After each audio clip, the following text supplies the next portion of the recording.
നമുക്കിന്ന് ചില കിടിലൻ യൂസേജസ് നോക്കാം.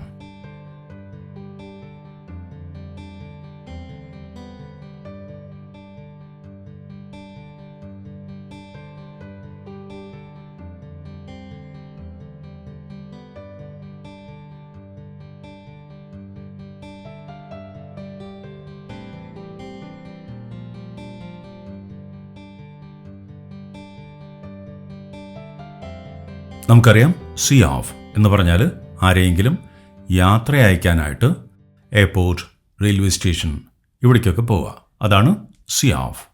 പക്ഷെ സീ ഔട്ട് എന്ന് വെച്ചാലോ, see somebody out. See out എന്ന് വെച്ചാൽ to accompany a person out of a house, building etcetera. അതായത് ഒരു കെട്ടിടത്തിന് പുറത്തേക്ക്, വീടിന് വെളിയിലേക്ക് ഒരാളെ അനുഗമിച്ച് യാത്രയാക്കുക, അതാണ് see out. To go to the door with someone to say goodbye to them.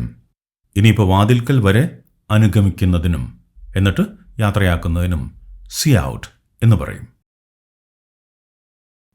I will see you out. ഞാൻ താങ്കളെ യാത്രയാക്കാം. Don't worry, I can see myself out. ബേജാറാവണ്ട, ഞാൻ പൊയ്ക്കോളാം. Would you please see me out to the car? It's very dark outside. എന്നോടൊപ്പം കാറിൻ്റെ അവിടെ വരെ ഒന്ന് വരാമോ? പുറത്ത് നല്ല ഇരുട്ടാണ്.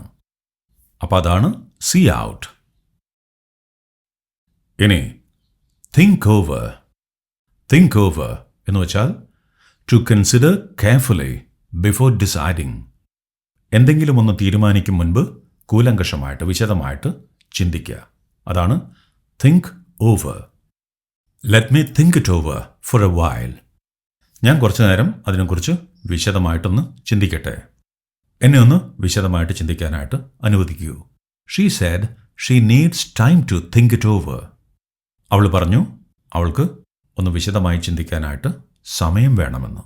She said she needs time to think it over. Think it over and then come back and tell me. വിശദമായിട്ട് ചിന്തിക്കൂ, നന്നായിട്ട് ചിന്തിക്കൂ, എന്നിട്ട് തിരിച്ചു വന്നിട്ട് എന്നോട് കാര്യങ്ങൾ പറയൂ. Next one, have had it.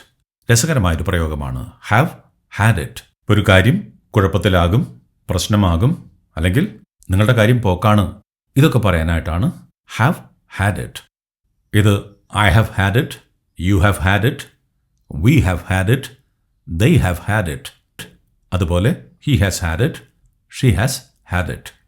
Unless the teacher is sympathetic, you have had it. Teacher ദയ കാണിക്കുന്നില്ലെങ്കിൽ നിന്റെ കാര്യം പോക്കാണ്. Unless the teacher is sympathetic, you have had it.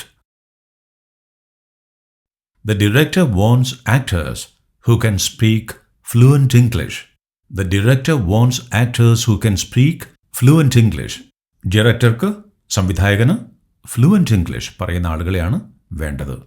Obviously I have had it. അപ്പോൾ ഉറപ്പായിട്ടും എൻ്റെ കാര്യം പോക്കാണ്. ഇനി ഇതിൻ്റെ മറ്റൊരു മീനിങ്, മടുക്കുക, ക്ഷീണിക്കുക. I have had it, let's call it a day. എനിക്ക് മടുത്തു, ഞാൻ ക്ഷീണിച്ചു. Let's call it a day. Call it a day എന്ന് പറഞ്ഞാൽ ചെയ്തുകൊണ്ടിരിക്കുന്നൊരു പണി ഇന്നത്തേക്ക് അവസാനിപ്പിക്കാം, അതാണ്. Let's call it a day. നമുക്ക് ഇന്നത്തെ പരിപാടി അവസാനിപ്പിക്കാം. എനിക്ക് മടുത്തു, I have had it. She has had it and she is not ready for a discussion.